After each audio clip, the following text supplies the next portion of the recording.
ஆண்டவராகிய இயேசு கிறிஸ்துவின் இனிதான நாமத்தினாலே உங்கள் யாவருக்கும் என் அன்பின் நல் வாழ்த்துக்களை தெரிவித்துக் கொள்கின்றேன்.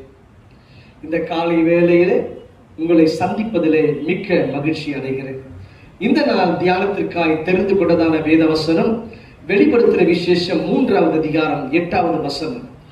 இதோ திறந்த வாசலை உனக்கு முன்பாக வைத்திருக்கிறேன், அதை ஒருவனும் பூட்ட மாட்டான்.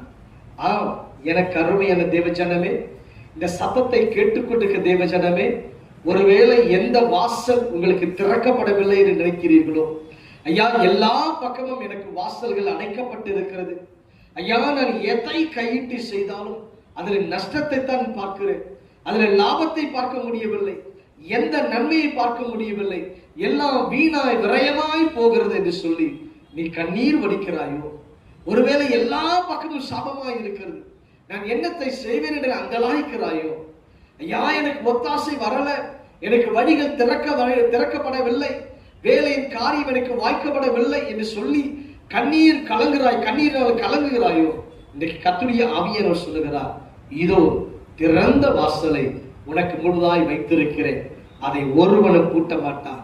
எனக்கு அருமையான தேவஜனமே, இன்னைக்கு வாசல்களை திறக்கிறவர், அவர் முன்னணியிலே கடந்து வந்திருக்கிறபடியினாலே வாசலால் பிரவேசிக்கிறவர் அவர் முன்னணியிலே கடந்து வந்திருக்கிறார். அவர் உங்களுக்கு வாசலை திறப்பார், இனி ஒருவனும் பூட்ட மாட்டான். எல்லா தடைகள் தரிப்புண்டு போகும், எல்லா வழிகள் உண்டாகும். தேவனே கிரியை செய்வார். நாம் ஜெபிக்கலாமா? மகா இரக்கமும் கிருபையும் நிறைந்த நல்ல ஆண்டவரே, இந்த சத்தத்தை கேட்டுக்கொண்டு என்னோடு கூட சேர்ந்து ஜெபிக்கிற ஒவ்வொரு பிள்ளைகளுக்காக நான் ஜெபிக்கிறேன். கர்த்தருடைய கரம் இறங்கி வருவதாக.